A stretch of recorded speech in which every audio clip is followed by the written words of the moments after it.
You know, it's always hilarious to me when I see things that I experience on a daily basis as a movie reviewer, happening on an even larger scale, and yet nobody seems to ever talk about it. There is a serious issue right now in regards to film discussion, because certain people attach their self-worth to the films that they like. And this typically causes those same people to lash out against others who do not share their narrow-minded views. So I ask the question again, why aren't more articles being written in the media about toxic positivity? Why don't we see more YouTubers making videos about who the real toxic fans are? This is something that I want everyone to think about as they watch this video. And then maybe we can all have a better understanding of the difference between negativity and criticism.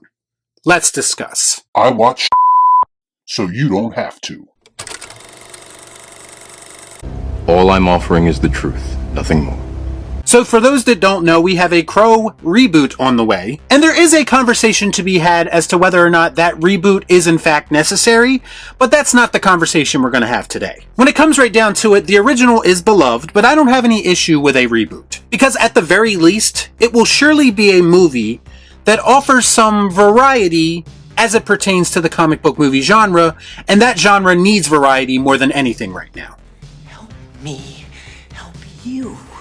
The issue at hand today isn't that a reboot is being made at all. The issue is the reaction to one of the producers of that film's recent comments. During an interview with Deadline, an interview that I'm sure isn't being misrepresented at all by these article headlines. Anyway, in this interview, the Crow Reboot producer Sam Pressman proclaimed that the new film will not be what comic book movie fans might expect. He said, quote, "We're finally at a point where we can really explore those other avenues because it's such a unique property and that it's not a studio film, it's not a Marvel film, it's kind of a anti-Marvel film." And that right there is the quote, ladies and gentlemen, that will be misinterpreted and have fanboys everywhere losing their minds. Forget everything else he could have possibly said if you actually read the full interview. The fact that he mentioned Marvel at all means that this man is just looking for attention and must be a hater. In reality, he was probably asked a question that we don't get to see, by the way,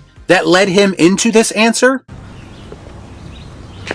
That makes sense. I'm assuming it's a very similar situation to the whole Martin Scorsese Marvel is not cinema thing. We all know that interviewers and media types are looking for headlines, so a lot of times they like to steer the conversation in the direction of Marvel because they know that's going to get clicks. And there are a lot of people who seem to fall for it every single time. And here's what's crazy. I didn't even necessarily view his comments as a slight towards Marvel necessarily. He's simply talking about how the Crow is a unique character that offers unique story opportunities that some people who are used to the way that Marvel does things might not be prepared for.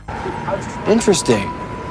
Also, he's not saying anything that's not 100% accurate about Marvel films. MCU movies are studio driven through and through, and he's simply suggesting that his movie offers an alternative to that. To me, calling something anti-Marvel is just saying I'm offering a different perspective on the genre. But you see, a lot of people don't see it that way, and a lot of people get very defensive when Marvel is brought up. I'm in a glass case of emotion! This goes back again to people attaching their self-worth to a franchise or a movie in an unhealthy way. If you are so invested in something that you are blind to the fact that not everyone may feel the same way about it that you do, then you might want to disconnect from that thing and reassess your life. And make no mistake about it, the reaction to these comments were exactly what I expected. You're pathetically predictable.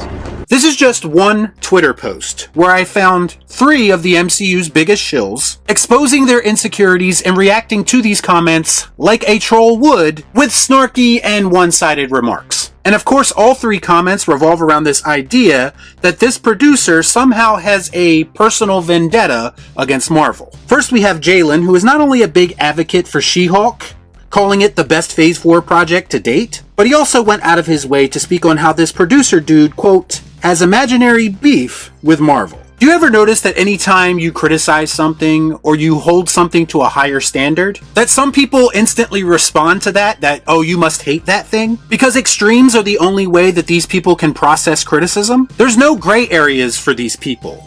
You either like something or you hate it, but in reality, that's not how things work. Only a Sith deals in absolutes. And again, this producer, in my opinion, wasn't being all that critical. But again, the mention of Marvel typically sends certain people into this deranged state of mind. Next we have Joe, who is not only giving Joe's Everywhere a bad name with his insufferable social media shilling so he can get access to those sweet premieres, but he also felt the need to say, quote, always gotta bring Marvel into it. Crying emoji. Here's a pro tip for anyone who spends any amount of time on social media. When people use the crying emoji a lot, I know it seems insignificant, but in my experience, that is a form of coping. Maybe it's because they can't articulate an actual response, because whatever the person said that got them upset has some truth to it. It's the kind of insecure response I would expect from someone who doesn't take the time to hear a different perspective and just reacts emotionally. S-O-F capital T, soft, huh? And then we have TCU, who is clearly one letter away from having the MCU be his actual identity on social media. And he said, quote, why does the MCU live in some directors' heads rent-free? Crying emoji. This is another tactic that some people like to use on social media and on YouTube. By saying that Marvel is living rent-free in someone's head, they're just trying to deflect criticism and make it look like the MCU's harshest critics obsess over the brand. Obsess much? Maybe some people talk about the MCU as much as they do because of its poor quality, and it's constantly giving us material to rag on. And I'm assuming a lot of the people who are highly critical of the MCU simply want better for it. But of course, a lot of people don't see it that way. But I know certain people, mostly shills, don't want to hear that. They just want a white knight for the MCU. It's almost like they're a part of the payroll, and let's be honest, some of them probably are. And again, the Crow's producers' comments weren't even that harsh. They were mild at worst, and it comes from a place of the producer just trying to make it clear that his film should be set apart from the MCU formula. That same formula that everyone is used to and brainwashed into thinking is the only way to do things. To me, it is a well thought out and articulate response to anyone who might try to compare his project to what the MCU does. But I guess we can't all be as articulate as some directors who sound more like the internet trolls that worship them than anything. Everyone involved. When it comes right down to it, these comments made by this producer and the reaction to them have actually made me a lot more interested in this Crow reboot than I previously was. And maybe that was the point of it, so bravo if that's the case.